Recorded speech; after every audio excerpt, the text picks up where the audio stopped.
بسم اللہ الرحمن الرحیم۔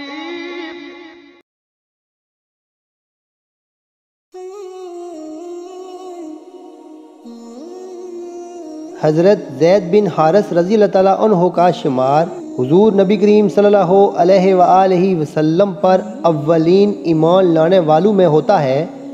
آپ رضی اللہ تعالیٰ عنہ حضور نبی کریم صلی اللہ علیہ وآلہ وسلم کے غلام اور حضور نبی کریم صلی اللہ علیہ وآلہ وسلم کے منہ بولے بیٹے ہیں۔ حضرت زید بن حارث رضی اللہ تعالیٰ عنہ کی عمر قریباً 8 برس تھی جب ان کو اغوا کر لیا گیا اور پھر فروخت کر دیا گیا۔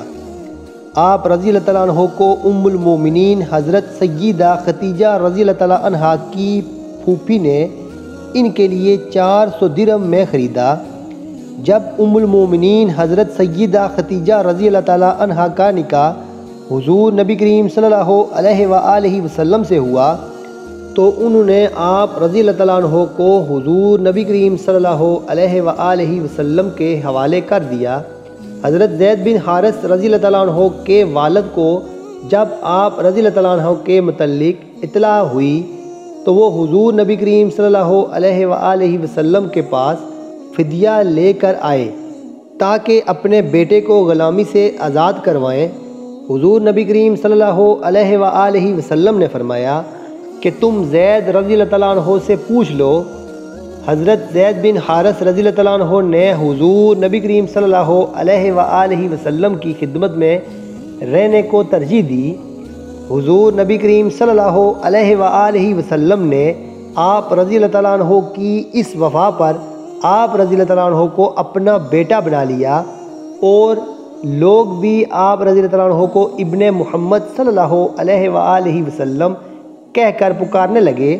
حضور نبی کریم صلی اللہ علیہ وآلہ وسلم جب طائف کے سفر میں روانہ ہوئے تو حضرت زید بن حارث رضی اللہ تعالیٰ عنہ بھی اس وقت آپ صلی اللہ علیہ وآلہ وسلم کے ہمراہ تھے، اور جب اہل طائف نے حضور نبی کریم صلی اللہ علیہ وآلہ وسلم کو پتھروں سے لہو لہان کیا تو آپ رضی اللہ تعالیٰ عنہ بھی حضور نبی کریم صلی اللہ علیہ وآلہ وسلم کو بچاتے ہوئے شدید زخمی ہو گئے تھے۔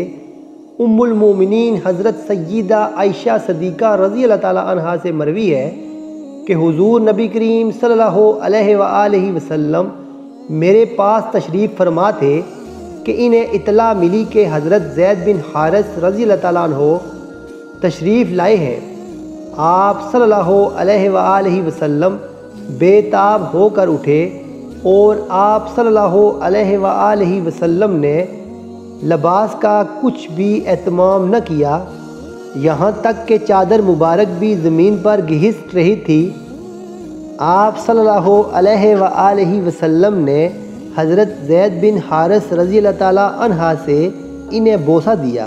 حضور نبی کریم صلی اللہ علیہ وآلہ وسلم نے حضرت زید بن حارث رضی اللہ تعالیٰ عنہ کی سربراہی میں 3000 مجاہدین کے لشکر کو روانہ کیا اور موتا کے مقام پر لشکر اسلام کا مقابلہ دشمنوں کی 1 لاکھ کے لشکر سے ہوا۔ حضرت زید بن حارث رضی اللہ تعالیٰ عنہ نے اس معرکہ میں جام شہادت نوش فرمایا۔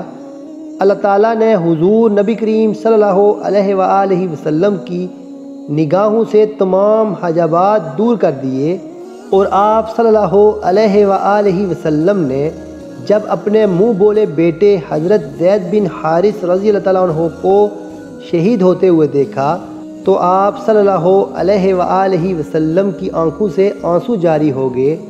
آج کی ہماری ویڈیو کا اختتام ہوتا ہے۔ اگر ہماری ویڈیو آپ کو اچھی لگ رہی ہیں تو پلیز ہمارے چینل کو لائک، سبسکرائب اور شیئر ضرور کیجئے تاکہ اس طرح کی اچھی معلوماتی ویڈیو میں آپ کے لیے ہر روز لاتا رہوں۔ السلام علیکم ورحمۃ اللہ وبرکاتہ۔